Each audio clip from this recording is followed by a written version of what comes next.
Hi everyone, so I wanted to talk about the importance of being kind to yourself during your insomnia treatment, because it's so common with people with insomnia to have their confidence and self-esteem completely eroded by it. So people will start slowly removing and detaching from life because they're always in pursuit of their insomnia.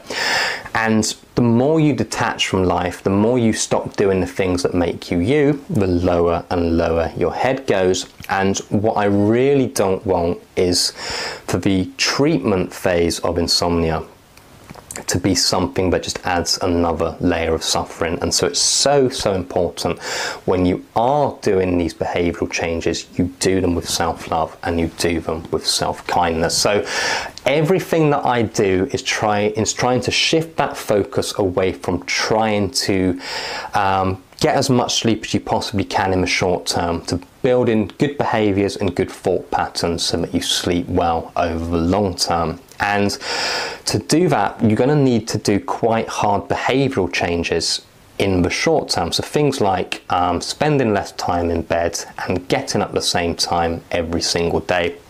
But say you've only slept for 3 hours, for example, and you've got the opportunity to sleep for another 2 or 3, to actively choose to get out of bed anyway, because you know that this behavior change is going to help you in the long term, is an incredibly hard thing to do.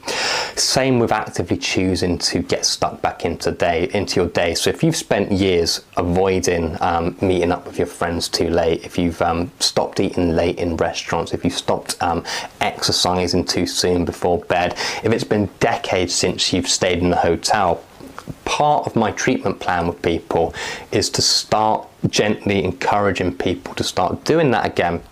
Because if you can look insomnia square in the eye and just show it that you're not going to let it push you around anymore, you start getting stuck back into your days, and you can prove to the brain that you can still have an amazing day after a poor night of sleep, the obsession, the worry, the anxiety around insomnia slowly starts to diminish. You stop obsessing about it, you stop thinking about it constantly during the daytime, and the less attention you give on your insomnia, the less effort you make to sleep, the better you sleep, because insomnia is just effort driven, and the more you obsess about it, the more you feed it, the bigger and bigger it gets. So what I do is to slowly start getting people to actually start doing far less in order to sleep. But again, incredibly hard thing for people to do. And if you don't do the behavior changes perfectly, and you start attacking yourself and start getting cross and angry with yourself,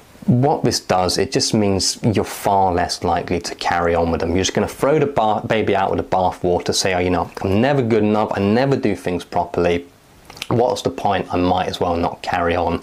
But if you can realize that during your treatment, you don't need to do it perfectly, you just need to do it good enough. When you mess up and you just carry on the next day as if nothing has happened, you're not going to chip away at your confidence, you're not going to chip away at your self-worth, and you're just far more likely to carry on with these behavior changes. So overcoming insomnia, it's a marathon, it's not a sprint, and just consistency and regularity is all you need. But you know, in order to do things, in order for new habits to form, you don't need to do them all the time, you just need to do them more often than not. And that's really all I ask for when people are changing their behaviors. They just do them good enough and they're kind to themselves, and that's really what I want from